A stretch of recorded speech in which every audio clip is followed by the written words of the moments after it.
कैसे मेरे प्यारे बच्चों, वेलकम है आपका तक्षशिला यूके में। देखिए, आज का प्रैक्टिस सेट हम लोग शुरू कर रहे हैं और प्रैक्टिस सेट बहुत ही ज़्यादा ज़बरदस्त रहने वाला है। तो आप क्लास को बिल्कुल भी मिस ना करें और अंत तक अपने आप को यहाँ रखें। आप कुछ ना कुछ सीख के जरूर जाएंगे। देखिए, यहाँ पर अगर हम बात करें तो ये हमारा प्यारा सा उत्तराखंड है और उत्तराखंड में आप देख पा रहे हैं कि ये सीमा हमारी उत्तर प्रदेश से लगती है और ये वाली सीमा हमारी जो उत्तरकाशी है, चमोली है और पिथौरागढ़ है, ये चीन के साथ सीमा साझा कर रहे हैं। और यहीं पे अगर हम देखेंगे कि ये पिथौरागढ़ आपका चंपावत और नीचे उधम सिंह नगर जो है वो आपका नेपाल के साथ सीमा साझा कर रहा है। ये वाला एरिया यूपी के साथ सीमा साझा कर रहा है और हमारे दो ज़िले हैं, हमारा एक उत्तरकाशी और देहरादून ज़िला जो हिमाचल प्रदेश के साथ सीमा साझा कर रहा है। ठीक है, तो इस तरीके से आपके देखो इंटरलॉक्स, अगर ज़िले देखना चाहो कि अंतर्राज्यीय ज़िले कौन कौन से हैं, यहीं पे शुरुआत करेंगे हम लोग। टिहरी है, रुद्रप्रयाग है, अल्मोड़ा है और बागेश्वर है, ये अंतर्राज्यीय ज़िले। देखिए, चीन और नेपाल से सीमा साझा करने के लिए आप CPU का ध्यान रख सकते हैं। सी मतलब चीन के साथ अगर बात करें तो सी मतलब चमोली, पी मतलब पिथौरागढ़ और यू मतलब उत्तरकाशी। और CPU ही सेम काम करता है आपका कहाँ पे, नेपाल के साथ सीमा साझा करने पे। तो ये भी क्या है, CPU। सी मतलब आपका चंपावत, पी मतलब आपका पिथौरागढ़ और यू से बनता है उधम सिंह नगर। ठीक है, तो ये दी थोड़ी सी कुछ सामान्य सी जानकारी। चलिए करते हैं आज की क्लास हम लोग शुरू। पहला सवाल बच्चे यहाँ पर है कि उत्तराखंड में एक समान जो सिविल संहिता के लिए गठित समिति का अध्यक्ष कौन बनाया गया। देखो ध्यान रखना, ये सवाल के ना 100% चांस बन रहे हैं मुझे कि ये पेपर में बनेगा ही बनेगा ये सवाल, क्योंकि बहुत बड़ा मुद्दा है समान सिविल संहिता। क्योंकि आपने अगर भारतीय संविधान कभी पढ़ा हो, आर्टिकल 44, उसके अंदर ये बात करी गई है कि जो समान सिविल संहिता राज्य को DPSP जो हैं, हमारे राज्य के नीति निर्देशक तत्व जो हैं, उनके अंदर आर्टिकल 44 में इस बात को कहा गया है कि राज्य कोशिश करेगा समान सिविल संहिता को लागू करने की देश के अंदर। और बीजेपी गवर्नमेंट का हमेशा से एजेंडा रहा है कि वो कोशिश यही करती है कि समान सिविल संहिता लागू करी जाए। इसीलिए एक समिति गठित करी गई जो हमारे मुख्यमंत्री पुष्कर सिंह धामी जी हैं। उन्होंने चुनाव से पहले ये वादा करा था कि अगर हम दूसरी बार सरकार बनाते हैं, मैं दूसरी बार मुख्यमंत्री बनता हूं, तो मैं क्या करूंगा, राज्य के अंदर समान सिविल संहिता लागू करूंगा। और अपने वादे को निभाते हुए पुष्कर सिंह धामी ने रंजना देसाई की अध्यक्षता में समान सिविल संहिता के लिए गठित करी समिति। ठीक है, और इसमें देखिए रंजना देसाई जो हैं उनके साथ साथ 4 अन्य सदस्य और भी हैं। तो कुल सदस्यों की अगर बात होगी तो कुल सदस्य हो जाएंगे 5, जिनमें एक अध्यक्ष हो जाएंगी रंजना देसाई और 4 अन्य सदस्य यहाँ पर और मौजूद हैं। ये अभी 2022 में किया गया है, तो ध्यान रखना 2022 में ही इस समिति का गठन किया गया है। इंपॉर्टेंट सवाल बनेगा, बहुत बहुत महत्वपूर्ण है। ठीक है, ध्यान रखेंगे इस बात को। देखो, कुमाऊं में गोरखाओं का पहला सूबा किसे नियुक्त किया गया था। देखिए, सूबा से मतलब यहाँ पे राज्यपाल से बच्चे। ठीक है, सूबा से मतलब किससे है, राज्यपाल, गवर्नर से है। इसे सवाल को करने से पहले आपको थोड़ा सा जानना पड़ेगा यहाँ पे। चलिए मैं थोड़ा सा आपको बता देता हूँ कि देखो 1791-92 में कुमाऊं पे क्या हुआ, इनका अधिकार हुआ। 1790 में क्या हुआ, इन्होंने आक्रमण करा कुमाऊं के ऊपर, वहीं पर अधिकार किया और पहले सूबा के रूप में इन्होंने किससे नियुक्त किया, जोग्गामल जो व्यक्ति हैं उन्हें नियुक्त किया। और जोग्गामल के समय में 20 नाली जमीन पे 1 रुपया टैक्स लगता था। ये भी ध्यान रखना, पेपर में बहुत पूछते हैं। इसके अलावा देखिए, आपसे कई बार ये पूछा जाता है कि जो अंतिम सूबा थे उनका क्या नाम था। अंतिम सूबा का नाम था बमशाह चौतरिया साहब। ठीक है, बमशाह चौतरिया, जो 1806 से 1815 तक रहे। और आप सभी जानते होंगे कि 1815 के बाद से उत्तराखंड के अंदर 1947 तक अंग्रेजी हुकूमत आ गई और अंग्रेजों ने यहाँ पर शासन किया। ठीक है, देखिए चौतरिया जो होती थी एक तरीके की उपाधि होती थी जो केवल कौन धारण करता था, जो नेपाल के अंदर राज परिवार के लोग होते थे, केवल वही धारण करते थे। इसके अलावा देखिए, आप ये भी ध्यान रख सकते हैं कि पृथ्वी नारायण शाह को आधुनिक नेपाल का निर्माता कहा जाता है।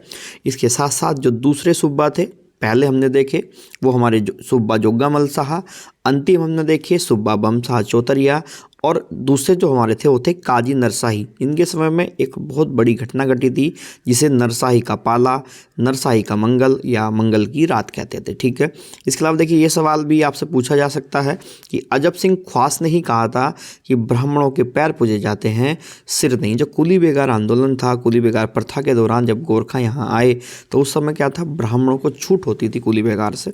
लेकिन अजब सिंह ख्वास जो एक नेपाली हैं उन्होंने कहा कि ब्राह्मणों के केवल पैर पूजे जाते हैं, वो सिर नहीं पूजे जाते। ठीक है, तो इसका आंसर हमारा क्या हो जाएगा सवाल का, आपका सुब्बा जोगामल शाह। ठीक है, देखिए क्लास बहुत अच्छी होने वाली है, डिटेल में आपको सारी बातें बता दूंगा, आप अच्छे से बस देखते जाना। ठीक है, इंपॉर्टेंट क्लास है। देखिए कैलाश मानसरोवर के लिए किस शासक ने गुंठ भूमि या गुंठ भूमि दान में दी। देखिए अगर हम गुंठ भूमि की बात करते हैं तो गुंठ भूमि एक्चुअली वो होती है कि जो भूमि किसी मंदिर को दान दी जाती है। ठीक है, और उसके लिए होता क्या है कि उससे जो भी रिवेन्यू बनता है, जो भी राजस्व बनता है, उससे भरण पोषण होता है उस मंदिर का या जिस भी चीज़ को वो दी जाती है। ठीक है, तो जहाँ देखिए ये गुंठ भूमि देने वाले जो शासक थे उनका नाम था बाज बहादुर चंद। ठीक है, उनका क्या नाम है, बाज बहादुर चंद है। और बाज बहादुर चंद एकमात्र इकलौते ऐसे चंद शासक हैं जिनका क्या है, चित्र उपलब्ध है। ठीक है, ध्यान रखेंगे, जिनका क्या है, चित्र उपलब्ध है। इन्होंने क्या किया था, बाज बहादुर चंद के साथ एक इम्पोर्टेंट बात और आप ध्यान रखेंगे, इन्होंने पवारों पर आक्रमण किया था। देखिए पवार और चंदों का जो साथ है वो ऐसा है जैसे अभी आजकल इंडिया वर्सेस पाकिस्तान एक दूसरे को बर्दाश्त ही नहीं करते हैं। ठीक है, इस तरीके का इनका होता था। उस समय जो पवार शासक थे वो प्रतिपति शाह थे। इन दोनों का युद्ध हुआ और बाज बहादुर चंद इस युद्ध को जीतते हैं। जीतने के बाद देखिए यहाँ से एक बहुत इंपॉर्टेंट सवाल बनता है कि बाज बहादुर चंद ने क्या किया था कि ये एक नंदा देवी की प्रतिमा को वहाँ से उठा लाए थे। ठीक है, बधानगढ़ वाले इलाके से। और दूसरी बात, इन्होंने ला करके उस नंदा देवी की प्रतिमा को कहाँ स्थापित कराया था, अपने अल्मोड़ा के जो उनका मल्ला महल है, अल्मोड़ा के अंदर जो इनका मल्ला महल है, मल्ला महल के अंदर उसे स्थापित करवाया था। तो ध्यान रखेंगे, इंपॉर्टेंट है। और देखिए बाज बहादुर चंद के लिए एक प्रचलित वाक्य क्या है कि बरस भयो 80 बुद्धि गई 89। ठीक है, ध्यान रखना कि बरस भयो 80, 80 वर्ष हो गए हैं और बुद्धि गई 89, अब बुद्धि का विस्मरण हो गया है। तो ध्यान रखेंगे, इंपॉर्टेंट सवाल बनता है बाज बहादुर चंद से। इससे जुड़े जो भी फैक्ट हो सकते हैं मैंने आपसे बात करी, और अच्छे फैक्ट हो सकते हैं। ठीक है, छोड़े, सिलोगु, विरासु आदि जौनसारी जनजाति के क्या हैं। देखिए छोड़े, सिलोगु, विरासु, ये सब जो आपकी जौनसारी जनजाति है ये सारे के सारे उसके क्या हैं, नृत्य हैं। ठीक है, ध्यान रखना। इसके अलावा देखिए जौनसारी जनजाति जो है इनके सबसे प्रसिद्ध जो देवता है उनका नाम महासु देवता है, आप जान सकते हैं। इसके अलावा महासु देवता का जो सबसे बड़ा मंदिर है वो कहाँ है, वो हनोल में है, ये भी ध्यान रखना। ऐसे तो महासु देवता शिव के ही अवतार हैं, लेकिन ऐसा कहा जाता है कि ये विष्णु के छठे अवतार के रूप में भी माने जाते हैं। ये कौन, जौनसारियों के महासु देवता भगवान विष्णु के छठे अवतार के रूप में माने जाते हैं। और महासु देवता के लिए एक बहुत अच्छा आपका यहाँ पर क्या है, त्यौहार मनाया जाता है जिसे जागड़ा कहते हैं। ठीक है, जिसमें उन्हें टोंस नदी में स्नान कराया जाता है। इसके अलावा देखिए आप ध्यान रख सकते हैं जौनसारी जो है वो थारू जनजाति के बाद उत्तराखंड का दूसरा सबसे बड़ा जनजातीय समूह है। और देखिए उत्तराखंड में ही जनजातीय समूह की पहचान करने के लिए यहाँ पर एक लोकुर समिति बनाई गई थी, तो आप उसका भी ध्यान रख सकते हैं। लोकुर समिति 1965 में बनी थी। चलिए थोड़ा सा पढ़ते हैं आगे और देखते हैं सवाल को। अगला सवाल है हमारा कि भोटिया जनजाति में प्रचलित मुनसा। देखिए मुनसा कहूँ या मुंडा कहूँ या गुंडा कहूँ, ये क्या होता है कि जो भोटिया जनजाति है, आप ध्यान से ध्यान रखना कि ये एक अर्धघुमंतु जनजाति है और इसे ना तिब्बत में इन्हें रंडपा भी कहा जाता है। ठीक है, ये भी ध्यान रखना, तिब्बत में इन्हें क्या कहते हैं, रंडपा भी कहते हैं। और अर्धघुमंतु जनजाति है, इसलिए क्या होता है कि जब सर्दियाँ ज़्यादा होती हैं तो ये नीचे घाटियों में आ जाते हैं, और जब सर्दियाँ कम हो जाती है तो ऊपर चले जाते हैं पहाड़ों के ऊपर।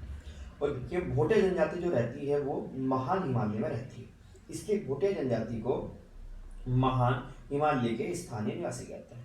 देखिए यहाँ जो सवाल है, इसका सवाल का जो आंसर होना चाहिए कि जब वो शीतकालीन आवास में रहते हैं तो उन्हें बोलते हैं मुनसा। ठीक है, उन्हें क्या बोलते हैं, मुनसा।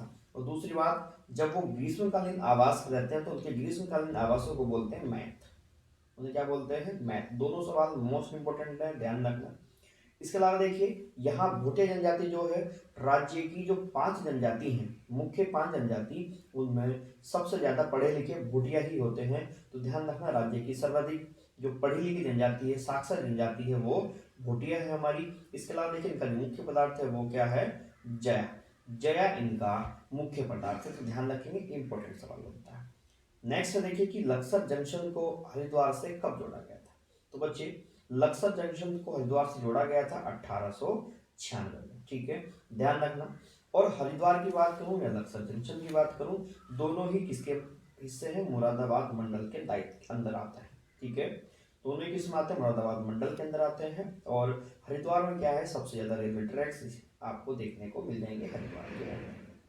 दूसरी बात देखिए, यहीं पर हम बात करेंगे जो 1900 है, 1900 के अंदर क्या करा गया था कि हरिद्वार को देहरादून से जोड़ा गया था, ठीक है, हरिद्वार को किससे जोड़ा गया था, देहरादून से जोड़ा गया था, ये 1900 में जोड़ा गया था। 1884 में देखिए जो काठगोदाम रेलवे स्टेशन है उसका शुभारंभ हुआ। तो ध्यान रखना, मोस्ट इंपोर्टेंट सवाल है, कई बार पेपर में आता है कि काठगोदाम जो रेलवे स्टेशन है उसका शुभारंभ यहाँ से हुआ। इसके अलावा देखिए 1897 में क्या हुआ था कि जो नजीबाबाद कोटद्वार लाइन है उसे जोड़ा गया था, ठीक है, ध्यान रखना, नजीबाबाद कोटद्वार लाइन को जोड़ा गया था, ठीक है, एक एक बात आपको देख करके चलिए, ठीक है। नेक्स्ट देखते हैं, कौन सी परियोजना गंगा नदी पर नहीं है। देखिए हमें ये बताना है कि गंगा जी पर कौन सी परियोजना नहीं है। देखिए पथरी परियोजना गंगा जी पे है, बिल्कुल है। मोहम्मदपुर परियोजना गंगा जी पे है, बिल्कुल है। छिबरो परियोजना ये गंगा जी पर नहीं है। ये किस पे है, ये आपकी टॉन्स नदी पे। तो इसका आंसर क्या होना चाहिए, ऑप्शन नंबर सी होना चाहिए इसका आंसर। थोड़ा सा जानते हैं, देखिए छिबरो परियोजना जो है वो देहरादून के अंदर बच्चे, इसके अंदर देहरादून के अंदर, और यहाँ पे ना टॉन्स नदी है, ठीक है, आपने टॉन्स नदी या तमसा नदी का नाम सुना होगा, उसी के ऊपर ये बनाई गई है छिबरो परियोजना। और लगभग 240 मेगावाट की ये परियोजना है छिबरो। इसके अलावा देखिए आपने देहरादून के अंदर ही एक छरवा आंदोलन सुना होगा। ये छरवा आंदोलन जो था वो कोका कोला कंपनी के खिलाफ था। वो प्लांट लगाना चाहते थे विकास नगर जो आपकी तहसील है उसके अंदर, तो यहाँ लोगों ने उसका विरोध किया था। तो ये छपरा आंदोलन भी आप ध्यान रख सकते हैं। इसके अलावा देखिए आप दो बातें और ध्यान रख लेंगे, जो पथरी परियोजना है इसकी जो कैपेसिटी है वो 20.4 मेगावाट है, और दूसरी तरफ जो आपकी मोहम्मदपुर परियोजना है इसकी कैपेसिटी 9.3 मेगावाट है, ठीक है, दोनों बातें ध्यान रखेंगे, इंपॉर्टेंट बनती है, ठीक। नेक्स्ट सवाल देखते हैं। नेक्स्ट सवाल बच्चे कि पौड़ी गढ़वाल के कितने जिलों से सीमा बनाता है। देखो पौड़ी जो है वो गढ़वाल के कितने जिलों के साथ सीमा बनाता है। सवाल समझ लेना क्या पूछ रहा है, ये पूछा कि पौड़ी गढ़वाल के कितने जिलों से, तो इसका आंसर क्या होना चाहिए, 6 होना चाहिए, ठीक है, वो 6 जिलों से सीमा साझा करता है गढ़वाल के। वही अगर पूछा जाए आप लोगों से कि पौड़ी कुल कितने जिलों से सीमा साझा करता है, तो इसका आंसर क्या हो जाएगा, 7। सवाल समझ लेना, कंफ्यूजन नहीं होना है कि पौड़ी गढ़वाल के कितने जिलों से सीमा साझा करता है, तो फिर क्या 5 होना चाहिए, 6 भी क्यों होना चाहिए, 5 होना चाहिए, क्योंकि पौड़ी अपने आप तो है ही है, उत्तरकाशी से करेगा नहीं, ठीक है, इसका आंसर भी 5 होना चाहिए। भाई मैं ही गलती कर रहा हूँ कि गढ़वाल के कितने जिलों से, तो गढ़वाल के कितने जिले हैं, 5 जिलों के साथ सीमा साझा करेगा।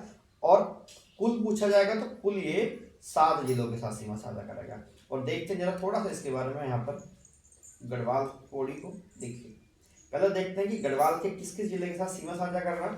देखो गढ़वाल में 1 नंबर पे तो हरिद्वार के साथ सीमा साझा कर रहा है, दूसरा देहरादून के साथ कर रहा है, तीसरा टिहरी के साथ कर रहा है, चौथा रुद्रप्रयाग के साथ कर रहा है, ठीक है, और 5वां आपका चमोली के साथ कर रहा है। तो ये 5 जिले हैं जो गढ़वाल के हैं जिनके साथ सीमा साझा करता है।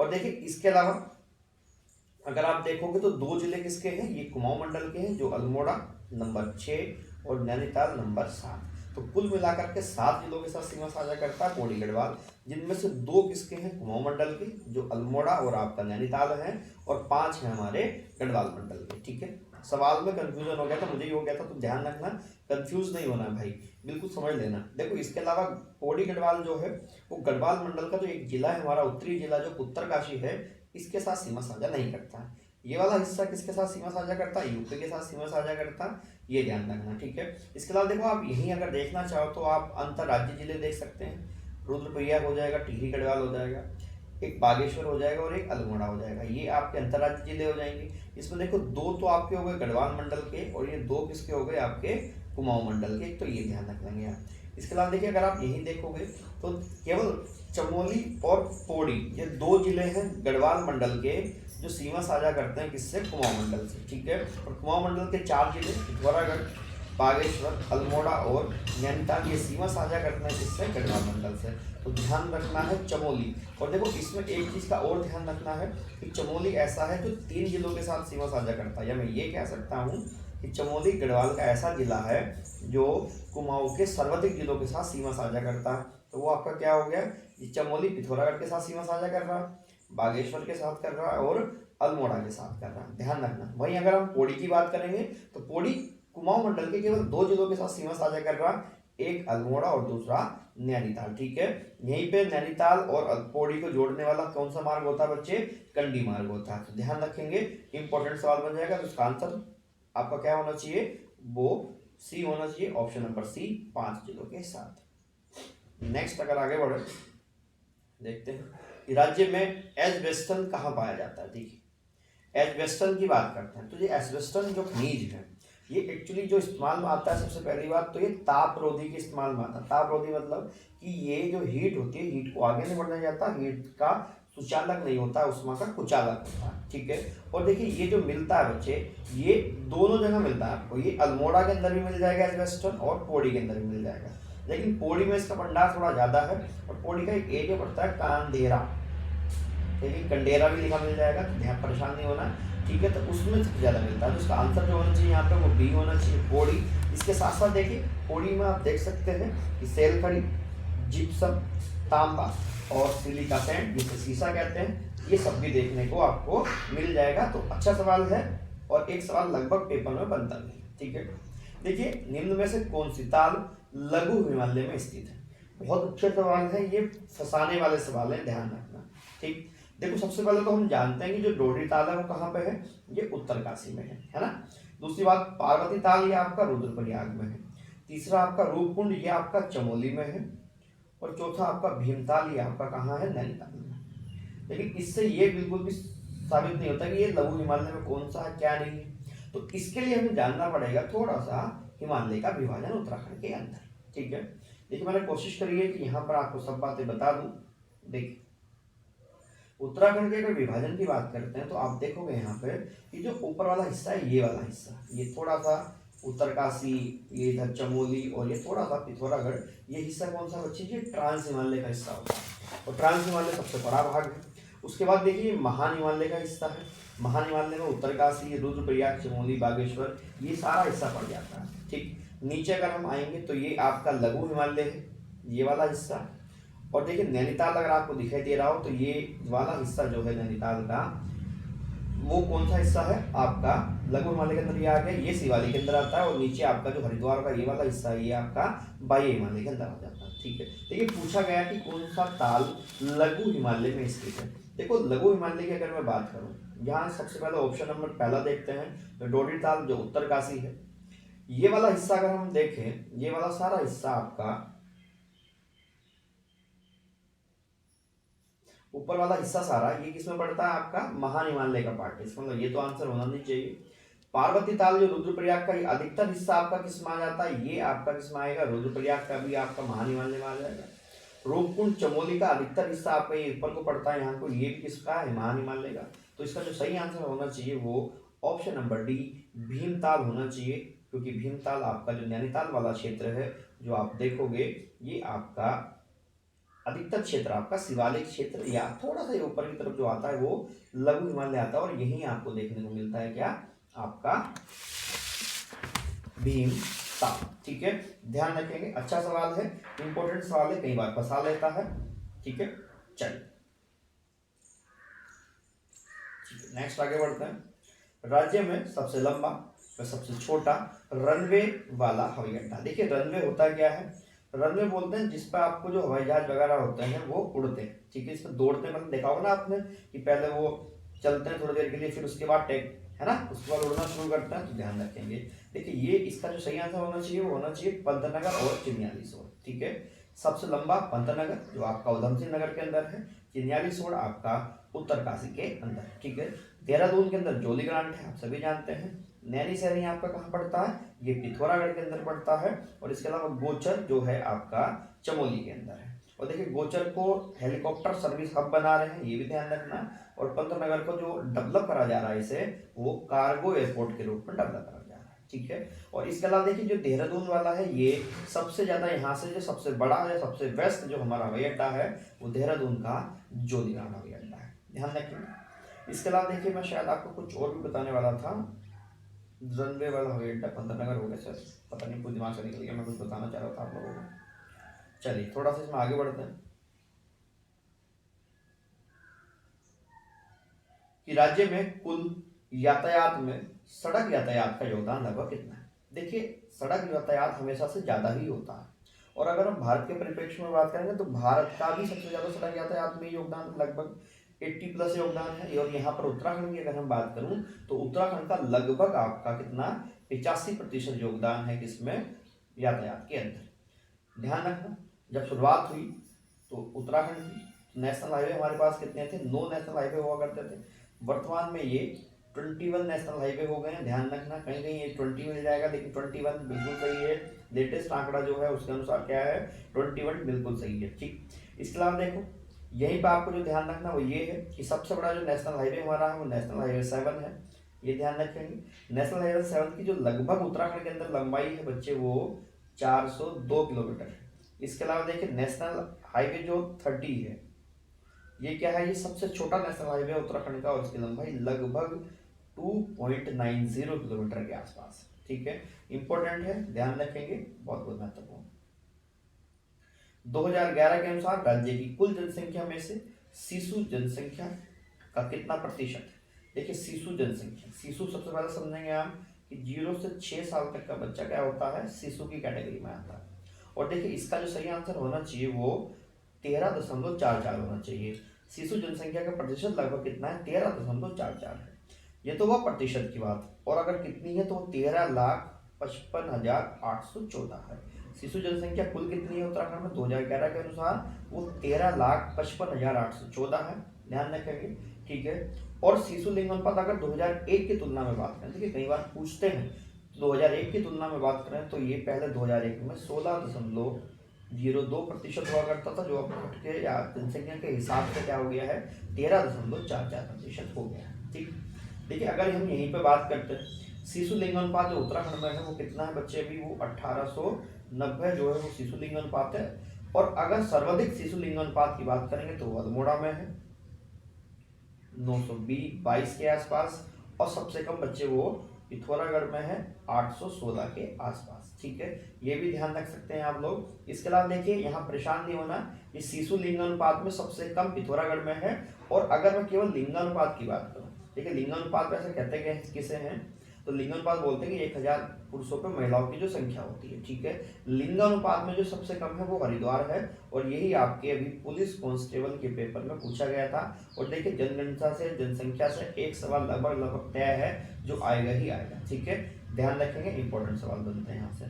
थारू की फसल रक्षक देवी है, तो हमें बताना है कि थारू की फसल रक्षक देवी कौन सी।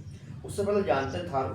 देखिए थारू जो है ये उत्तराखंड का सबसे बड़ा आपका जनजातीय समूह है, ये ध्यान रखेंगे, इंपॉर्टेंट है। नंबर 2 जौनसारी, नंबर 1 थारू, ठीक है। इनकी जो इनके परिवार जो होते हैं वो मात्र सत्तात्मक होते हैं, माताओं की ज़्यादा चलती है, क्योंकि ऐसा कहा जाता है कि थारू इनका नाम इसलिए पड़ा है क्योंकि ये शराब पीने में बड़े मदहोश रहते हैं, ये कड़ किस्म के लोग होते हैं। तो पुरुष तो शराब पी के रहते होंगे, तो इसलिए थारुओं की महिलाओं या इनका समाज कैसा बच्चे, वो मात्र सत्तात्मक, ठीक है। इसके अलावा देखिए थारू को मलेरिया प्रूफ मानव भी बोला जाता है। तीनों बातें बहुत महत्वपूर्ण है, ध्यान रखना। पहले नंबर में जनजातीय समूह, मात्र सत्तात्मक और मलेरिया प्रूफ मानव, ठीक है। इसके अलावा देखिए अगर हम इसके आंसर की बात करें तो इनका फसल रक्षक देवी जो इनकी होती है वो जगमथिया देवी होती है, ठीक है। फसल रक्षक देवी इनकी जगमथिया देवी होती है, ठीक है, ध्यान रखेंगे। इसके अलावा देखो यहाँ पर आप लोग आगे बढ़ सकते हैं। यहाँ देखिए बाघेश्वरी जो देवी है इनकी, उसे बोलता जाता है शिकार की देवी, ठीक है। थारुओं की शिकार की देवी कौन सी है, वो बागेश्वरी देवी है। और जो नागराई देवी है वो पशुओं की रक्षा की देवी है, तो ये ध्यान रखेंगे, ये पशुओं की रक्षा की देवी है। और ये क्या है आपकी बागेश्वरी, वो शिकार की देवी है, ठीक है, ध्यान रखना। कारो देवी शायद उत्तम सिंह नगर के आसपास नहीं हाँ, ये आप इसका भी ध्यान रखेंगे कि थारू जो है वो अधिकतर आपको जो देखने को मिलेंगे वो उधम सिंह नगर के आसपास के एरिया में मिलेंगे, वहां वो बहुत ज़्यादा मात्रा में देखने को मिलते हैं। गण पर्वत रजतगिरी किसका उपनाम है? देखिए जो कैलाश पर्वत है, आपने सुना होगा कैलाश पर्वत, कैलाश मानसरोवर यात्रा, ये इसी के दोनों नाम है, गण पर्वत और रजतगिरी। देखिए कैलाश पर्वत को पिथौरागढ़ की स्थानीय भाषा जो है उसमें काग रमपूछ कहते हैं, ठीक है, काग रमपूछ कहते हैं, ध्यान रखना। और देखिए कैलाश पर्वत का जो सबसे ऊंचा बिंदु है, सबसे ऊंचा पॉइंट है वो ओलवा पास, ठीक है, इसकी ऊंचाई लगभग आई थिंक 58-10 मीटर के आसपास है, ओलवा पास, ध्यान रखेंगे। और कैलाश पर्वत में ही आपने सुना होगा कैलाश मानसरोवर यात्रा, और कैलाश मानसरोवर यात्रा पिथौरागढ़ के अंदर होती है और उसकी शुरुआत होती है धारचूला से, ठीक है, इसकी शुरुआत होती है कहाँ से? धारचूला से। अच्छा सवाल बन जाएगा। केदारनाथ आपदा के दौरान राहत व बचाव कार्य जारी रहा, ठीक है। देखिए ये प्राकृतिक आपदा जो केदारनाथ वाली थी ये बहुत ज़्यादा इंपॉर्टेंट है समझने के लिए क्या क्या हुआ। दूसरी बात हमारे एग्जाम के पॉइंट ऑफ व्यू से बहुत ज़्यादा महत्वपूर्ण होती है, क्योंकि कई बार आपने देखे होंगे पेपर में सवाल बनते हैं। चलिए थोड़ा सा जानते हैं इसके बारे में। देखो पहले मैंने इसमें डाल दिया था कि 3 भूकंप मापी हैं, ठीक है, सिस्मिक स्टेशन जो एक देहरादून में है, एक टिहरी में और एक गरुड़गंगा चमोली में है, ठीक है, जो मैं इसे DTC कहता हूँ, देहरादून टिहरी और चमोली गरुड़गंगा में। तो ये बात ध्यान रखना। देखो ढंग से देखना इसमें, इस सबसे बड़ी प्राकृतिक आपदा उत्तराखंड की केदारनाथ मानी जाती है। कारण क्या रहा है? जो चोरावाड़ी हिमनद है, उस चोरावाड़ी हिमनद में जो ऊपरी परत टूट करके गिरी उसकी मंदाकिनी नदी के अंदर, चोरावाड़ी हिमनद की, जिससे क्या हुआ उसका प्रभाव बहुत ज्यादा बढ़ गया। कहते हैं कि वो 5 किलोमीटर तक भी उसकी लंबाई जो थी वो बढ़ गई थी, ठीक है। और ये घटना जो घटी थी वो 16 से 17 जून 2013 के आसपास घटी केदारनाथ के अंदर। ध्यान रखना इंपॉर्टेंट है बहुत ज्यादा। 16-17 जून 2013। हमसे पूछा गया कि राहत कार्य कब चला, आते हैं उसके साथ साथ। देखिए सर्वाधिक क्षति इस आपदा से जिसकी हुई वो था रुद्रप्रयाग, और रुद्रप्रयाग में केदारनाथ धाम है, मंदाकिनी घाटी, और मंदाकिनी घाटी में जो ऊखीमठ तहसील है वो सबसे ज्यादा प्रभावित इससे हुई थी। इसके अलावा देखिए 18 जुलाई 2013, इससे अगले महीने जब आकलन करा गया तो ये देखा गया कि लगभग 13,000 करोड़ रुपए का क्या हुआ है, नुकसान हुआ। इसके अलावा देखिए यहाँ पर पूजा कार्य भी बाधित रहा, तो पूजा कार्य लगभग 86 दिनों तक यहाँ क्या रहा, बाधित रहा। केदारनाथ भगवान की पूजा हो नहीं पाई। सवाल ये पूछा गया है कि जो राहत कार्य ऑपरेशन है वो कब तक चला। देखिए राहत कार्य जो चला था वो ऑपरेशन, जिसका नाम था वो ऑपरेशन था सूर्या होप, ठीक है। सूर्या होप के तहत राहत कार्य चलाया गया 17 जून से 2 जुलाई तक, ठीक है। यही आंसर है, यही हमसे पूछा है। देखिए थोड़ा सा और देख लेते हैं। सारी डिटेल मैंने यहाँ पे कवर कर दी है इसकी, इंपॉर्टेंट है, कुछ भी नहीं बचेगा, ठीक है। 17 जून 2 जुलाई को हुआ। जो किसने चलाया था? भारतीय थल सेना ने चलाया था। इसके अलावा देखिए भारतीय वायुसेना द्वारा भी एक ऑपरेशन चलाया गया था जिसका नाम था ऑपरेशन राहत चलाया गया। इसके अलावा देखिए एकमात्र सैनिक थे जिसने इस ऑपरेशन में सहायता करी थी, उनका नाम था योगेंद्र राणा। PCS में सवाल पूछा था, ध्यान रखना, PCS में आया था ये सवाल। इसके अलावा देखिए 25 जून को गोरीकुंड के आसपास एक हेलीकॉप्टर दुर्घटनाग्रस्त हो गया था जिसका नाम था मतलब हेलीकॉप्टर का जो नाम था वो MI-17V दुर्घटनाग्रस्त हो गया था, जिसमें हमारे 20 जवानों के शहीद होने की बात हुई। इसके अलावा देखिए CBSE ने इस बार क्या किया है, इस आपदा को disaster in Uttarakhand rain of terror के नाम से पाठ्यक्रम में शामिल कर दिया है, तो ये ध्यान रखेंगे। इसके अलावा देखिए ऑपरेशन पुनर्निर्माण, जब केदारनाथ का पुनर्निर्माण हुआ तो ऑपरेशन केदार चलाया गया था, जिसके जो सौंपा गया ये पुनर्निर्माण कार्य ये नेहरू पर्वतारोहण संस्थान नीम को सौंपा गया, और ये तो 11 मार्च 2014 को सौंपा गया था। ये देखिए नीम की जो स्थापना बच्चे वो उत्तरकाशी में हुई 14 नवंबर 1965 को उत्तरकाशी में, और ये सर्च एंड रेस्क्यू कोर्स करवाने वाला एशिया का एकमात्र संस्थान है। ध्यान रखना इंपॉर्टेंट है कि सर्च एंड रेस्क्यू कोर्स करवाने वाला एशिया का एकमात्र संस्थान, और प्रबंधन इसका जो कौन करता है वो मुख्यमंत्री महोदय करते हैं। तो यहाँ जो आंसर होना चाहिए वो 17 जून से 2 जुलाई होना चाहिए। देखिए 17 जून से 5 जुलाई भी दिया है, लेकिन आंसर क्या होगा, 17 जून से 2 जुलाई इसका सही आंसर होना चाहिए, ठीक है। देखो बृहद हिमालय व मध्य हिमालय के मध्य मुख्य केंद्र स्थित है, या निम्न से किस स्थान से नहीं मिलता। देखो गोपेश्वर आप सभी जानते हैं कहाँ पर होता है, चमोली में है। टिहरी आपका बांध आपका टिहरी में, पीलीकोटी हल्द्वानी में है, पाटलिपुत्र नैनीताल में। देखिए यहाँ जो सही आंसर होना चाहिए वो B और D दोनों होंगे यहाँ, क्योंकि देखो थोड़ा सा अगर हम देखेंगे, मैं आपको ये चलता हूँ हिमालय में, यहाँ यहीं पे देख लेंगे देखिए जो ट्रांस हिमालय और बृहद हिमालय को जो अलग करता है वो करती है टेंजिस भ्रंश। इसके अलावा देखिए मुख्य केंद्रीय भ्रंश की बात कर रहे हैं। मुख्य केंद्रीय भ्रंश जो अलग करती है बच्चे वो ग्रेटर हिमालय और मध्य या लघु हिमालय को करती है। ठीक है, ग्रेटर हिमालय यानी कि ये वाला पार्ट और लघु हिमालय यानी कि ये वाला पार्ट, इसे अलग करती है। हमने बात करी नैनीताल की, तो नैनीताल जो है आपका ये वाला हिस्सा जो ऑप्शन में दिया है, एक पाटली दून दिया है और एक पीली कोठी, तो इन क्षेत्र में पड़ता है और ये क्षेत्र मुख्य केंद्रीय भ्रंश के अंतर्गत नहीं आते हैं। तो इसका जो आंसर होना चाहिए मुख्य केंद्रीय भ्रंश वाला, तो ये आंसर इसमें आपका बी और डी दोनों हो जाएंगे। ठीक है, इसके दोनों भी आंसर बन सकते हैं। पीली कोठी ध्यान रखना हल्द्वानी में और पाटलिपुत्र आपका फॉरवर्ड नेशनल पार्क नैनीताल में। ठीक है, इंपोर्टेंट बन जाएंगे दोनों के दोनों, तो आप ध्यान रखेंगे। नेक्स्ट अगर देखें बच्चे हमें यहीं पर, तो हमने देख लिया अभी, ये उत्तराखंड का पामीर अंग है। देखिए उत्तराखंड का पामीर जो पड़ता है वो किसके अंदर पड़ता है, वो 3 जिलों के अंदर पड़ता है ना, ए सी पी। ठीक, इसके लिए भी मुझे आपको ना एक बार वहीं पर लेकर चलना पड़ेगा थोड़ा सा हिमालय। ठीक है, एसीपी मतलब आपका अल्मोड़ा, जो आपको ये दिखाई दे रहा है अल्मोड़ा। सी मतलब चमोली और पी मतलब पौड़ी गढ़वाल, इसके अंदर पड़ता है एसीपी। मैं बोलता हूँ तो ये किसका पार्ट है, देखो एसीपी अगर हम तीनों की सीमा को देखो तो तीनों की सीमा कहीं यहाँ पड़ेगी, और ये किसका पार्ट है बच्चे, वो लघु या मध्य हिमालय का पार्ट है। ठीक है, लघु या मध्य हिमालय का पार्ट है।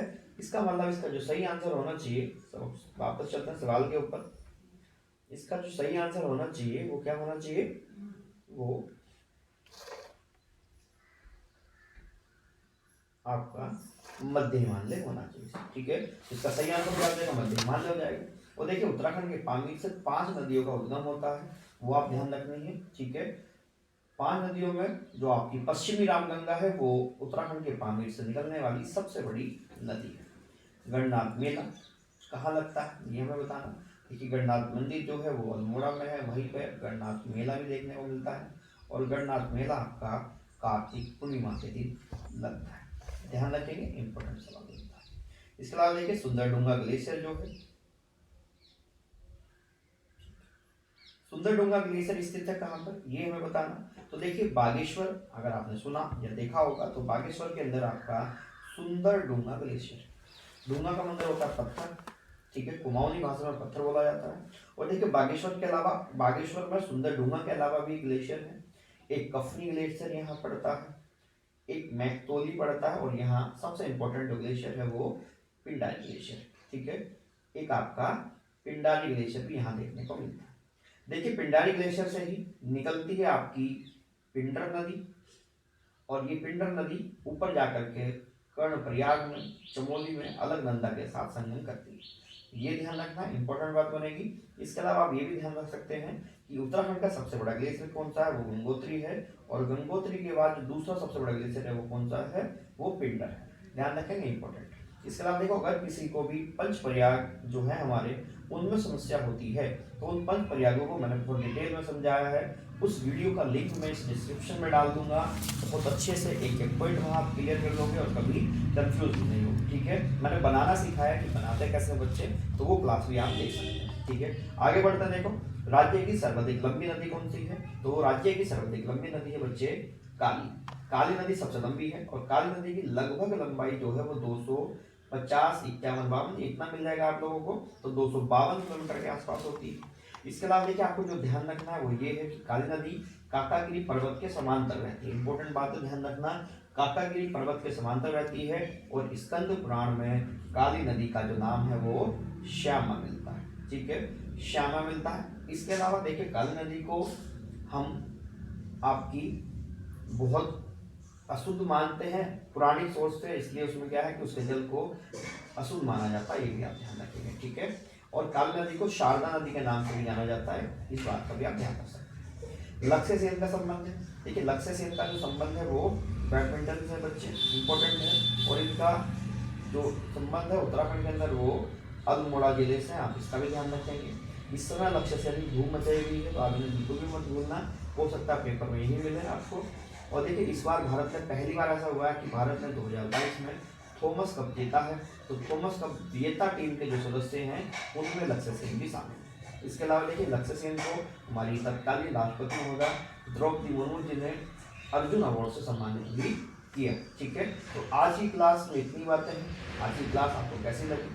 देखिए, मैंने कोशिश करी कि आपको कुछ अच्छा सिखा पाऊँ, आपको वो बता पाऊँ जो आपके पेपर के लिए महत्वपूर्ण होगा। तो ये क्लास आप बिल्कुल भी मिस ना करना है, अच्छे से देख करके जाना और देखिए मेहनत से काम करिए। मिलेंगे फिर हम लोग अपनी अगली क्लास में, तब तक के लिए बहुत बहुत धन्यवाद।